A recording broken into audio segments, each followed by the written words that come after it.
Hi, Harry Dent here. My topic today is bubbles.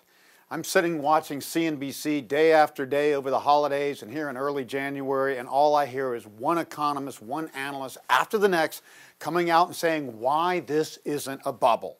And of course, Ben Bernanke's saying this, and Janet Yellen, the new Fed chairman to come in, is saying, no, I don't see a bubble here. And I'm like, oh, really? The S&P 500 has already seen a bigger point gain than it did in the extreme bubble, the tech bubble from late 94 to early 2000. This bubble from, in the last 5 years, we've seen the S&P go up 180%, and in the bubble before it did burst, from late 2002 to 2007, in the same 5-year period, it went up 100%. How could somebody say this is not a bubble? But it's not just stocks. We're seeing record prices paid for condos in cities around the world, especially in places like New York or London, record art auctions and auto auctions. Real estate is bubbling in areas like Miami and places where it bubbled before, in California and Phoenix again and stuff. This is bubbles. Federal Reserve helped create the greatest bubbles in the world through record low interest rates, forcing interest rates low, which creates speculation in investments.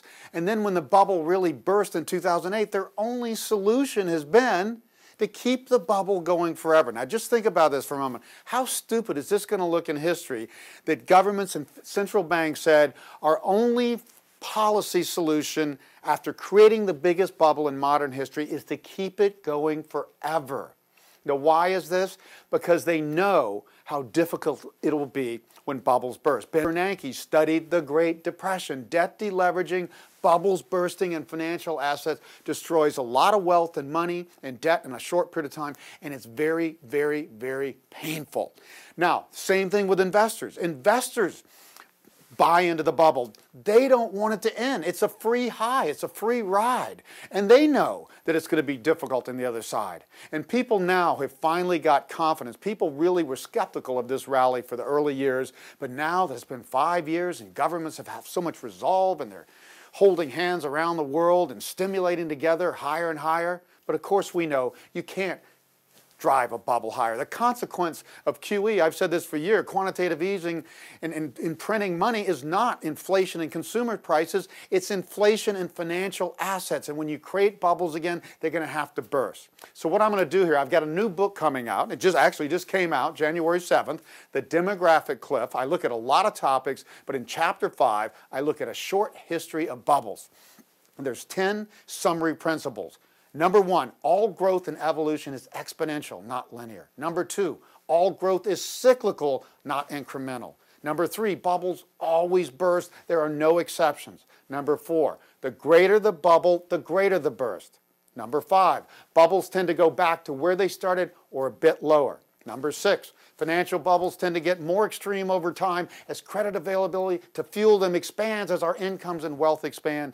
Number 7, bubbles become so attractive they eventually suck in even the skeptics.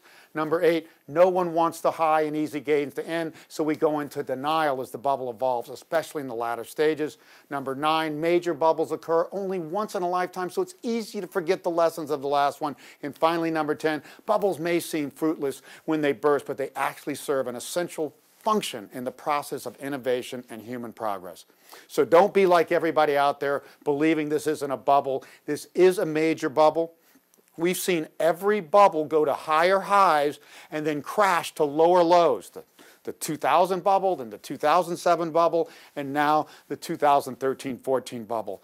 Every cycle I see says, and I've got many cycles and they're all coming together in an unprecedented manner like 1930 to 34, this says this bubble's going to burst. It's going to burst this year and probably very early this year. So again, be prepared to protect yourself. And if we do not see this bubble burst, say by the summer with all the cycles I have, then we'll reconsider. But you should protect your assets now, real estate, stocks, commodities, everything. Thanks for listening.